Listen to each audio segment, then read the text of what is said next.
umaga. Kumusta na po kayo lahat dyan? Nandito na naman ako sa labas. Alam nyo naman, linggo ngayon.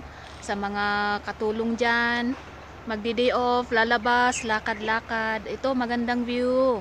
Papasyal-pasyal ko muna kayo ha. Maglalakad-lakad ako papunta ng Maunsyan. Dito ito sa Maunsyan. Malapit lang ito sa tabing dagat. Ang ganda ng view. Alin na kayo, pasyal-pasyal na tayo.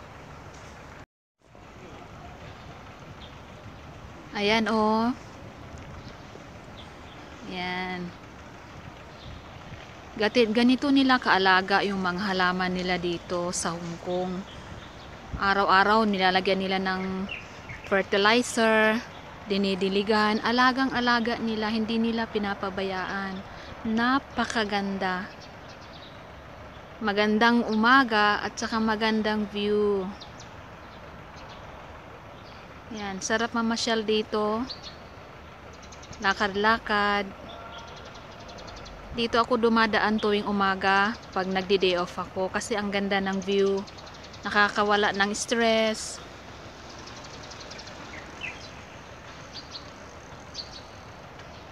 Ang ganda. Puro halaman. Tapos yung pinakatapat niya is napakatangkad na building. Ayan. Sa kabilang side, puro sila building. Ayan.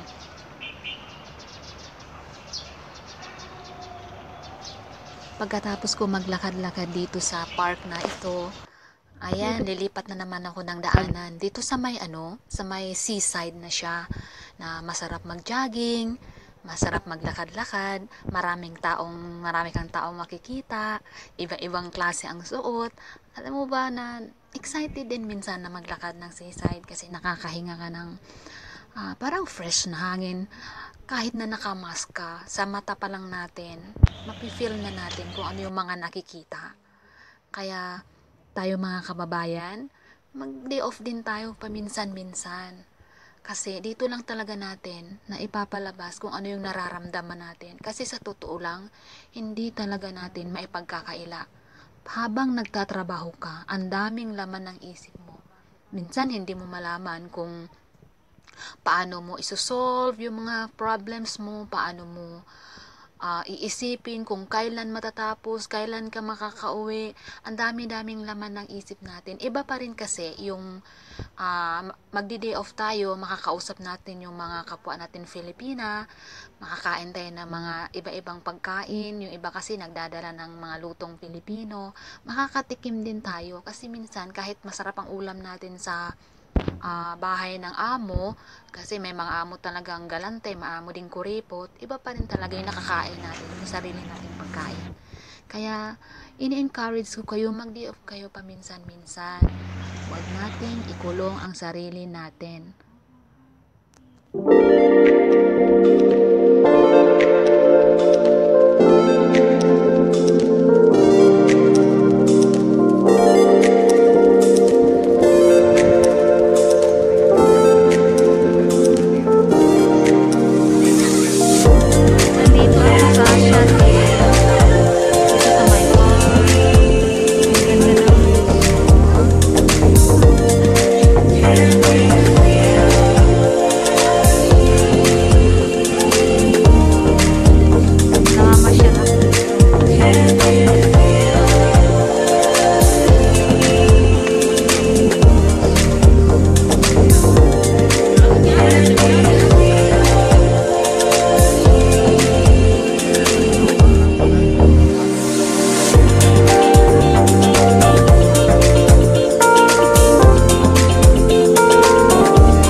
paglinggo. Mainit.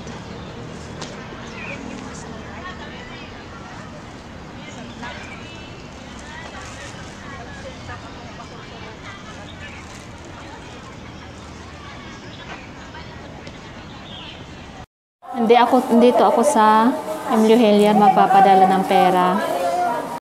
Maingay talaga ang mga Pilipina pag naghulugan na ng pera.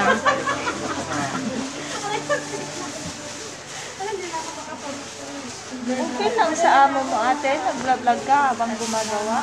Oo. Kailan? Bait naman.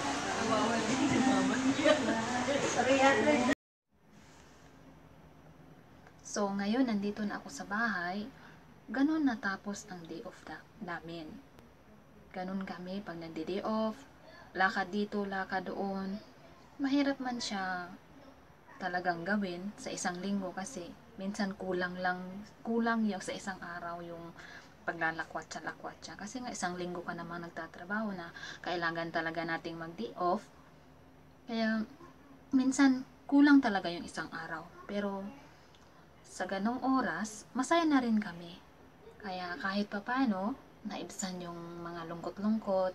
Tapos pagkatapos pag may maipapadala, magpadala sa pamilya para naggagala ka man, mayroon ding mabili ng pagkain yung pamilya. Hindi yung tayo lang yung nag-i-enjoy, tapos yung pamilya natin pala nagugutuman doon. Kaya paminsan-minsan, i-fair din natin kasi bilang isang ina, hindi ka talaga din makakain ng masarap kung hindi kumakain ng masarap ang mga anak mo sa Pilipinas. Kaya tayong mga OFW, mga kababayan ko, gala-gala ha, huwag laging nakakulong sa bahay. Kahit wala tayong pera, pwede tayong lumabas, pwede tayong gumala. Meron namang masakyan din na medyo mura, tapos lakarin na lang, lakad-lakad. Kahit ano pwedeng gawin, malibang lang natin yung sarili natin. Pagkatapos ng kontrata, pag wala ng COVID, pwede na rin tayong umuwi, mamasyal sa Pilipinas. Habang ngayon, andito tayo, day off muna.